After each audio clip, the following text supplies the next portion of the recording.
আজি মুৰ্গী মাংসকণ অকণমান বেলেগ ধৰণে বনাবলৈ ওলাইছোঁ। সেইবাবে ভাবিলোঁ আপোনালোককো দেখাওঁ। ঘৰত সকলোৱে এনেদৰে বনালে ভাল পায়, সেইবাবে আপোনালোকক আগবঢ়ালোঁ এই ভিডিঅ'টি। হেল্ল' নমস্কাৰ বন্ধু বান্ধৱীসকল, কি খবৰ আপোনালোকৰ? খবৰ নিশ্চয় ভাল, মোৰ খবৰো ভাল। পোনপ্ৰথমতে এয়া মাংসখিনি মই ধুই লৈছোঁ।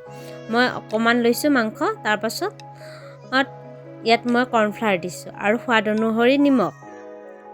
আপোনালোকে যিমান পৰিমাণৰ মুৰ্গী মাংস লয় তেনেদৰে নিমখ দি দিব। তাত মই ভিনেগাৰ অকণমান দি লৈছোঁ যাতে মাংসখিনি মেৰিনেটখিনি ধুনীয়াকৈ হয়।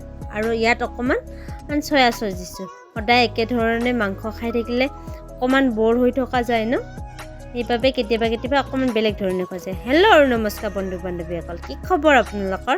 খবৰ নিশ্চয় ভাল, মোৰ খবৰো ভাল। মই অন্য এটি কুকিং ভিডিঅ'ৰ সৈতে মোৰ চেনেলটিত আপোনালোক স্বাগতম জনালোঁ। ইয়াত মই আদা নহৰু দি 45 মিনিটমান মেৰিনেট কৰি থ'লোঁ। তাৰপাছত মেৰিনেট হোৱাৰ পিছত মই 80% মাংসখিনি মই ভাজি ল'ম। এনেদৰে এবাৰ বনাই খাবচোন, ৰেষ্টুৰেণ্ট ষ্টাইল। সদায়নো বাহিৰত খাই থকাতকৈ কেতিয়াবা ঘৰতে এনেদৰে বনাই খালে হেল্ডিও হয় আৰু ভালো হয়। এই মাংসখিনি মই ভাজি আছোঁ।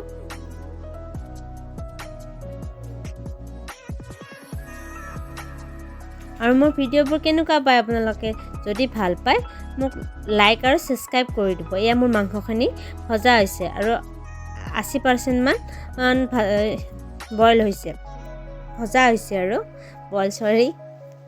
তাৰপাছত মই অন্য এটা বাতিত কৰ্ণফ্লাৱাৰখিনি পানীৰ সৈতে মিক্স কৰি থৈছোঁ। তাৰপিছত আন এটা কেৰাহীত অকণমান ৰিফাইন তেল দি ইয়াতে আদা নহৰু সৰুকৈ কাটি লৈছোঁ। মই পেষ্ট কৰা নাই, ইয়াতে এনেদৰে সৰুকৈ কাটি ল'লে এটা টেষ্ট বেলেগ উঠে, এতিয়া খাবলৈও সোৱাদ হয়।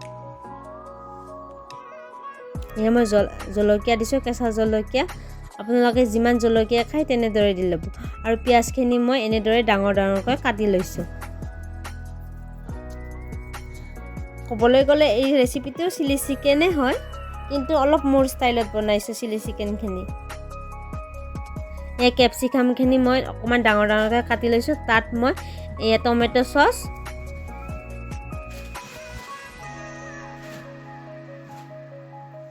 দি এইখিনি অকণমান ভাজি লৈছোঁ। তাৰপিছত আকৌ অকণমান চয়া চচ দি লৈছোঁ।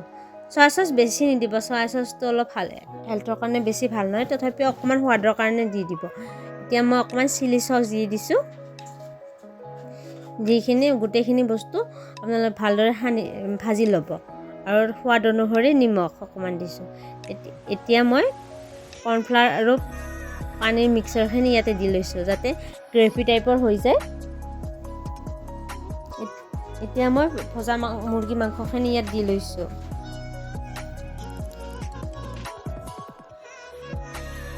বিৰাট টেষ্টি, ৰুটিৰ সৈতেও খাই ভাল লাগে আৰু ভাতৰ লগতো খাই ভাল লাগে। কেতিয়াবা মই এনেদৰে মাংস ড্ৰাই কৰি বনাওঁ, সকলোৱে ভাল পায়। আপোনালোকেও বনাই চাবচোন, এনেদৰে খাই বিৰাট ভাল পাব। এয়া চাওক, মোৰ চিলি চিকেন ৰেচিপিটো ৰেডি হ'ল। দেখিছে কি ধুনীয়া হৈছে, দেখিবলৈ কিমান ধুনীয়া হৈছে আৰু খাবলৈ বিৰাট টেষ্টি হৈছে। কিমান জুচি টাইপৰ হৈছে ন? আপোনালোকে সকলোৱে এনেদৰে এবাৰ বনাই খাই চাব। আজিলৈ আহিছোঁ, বাই বাই। ছাবস্ক্ৰাইব কৰিব নাপাহৰিব।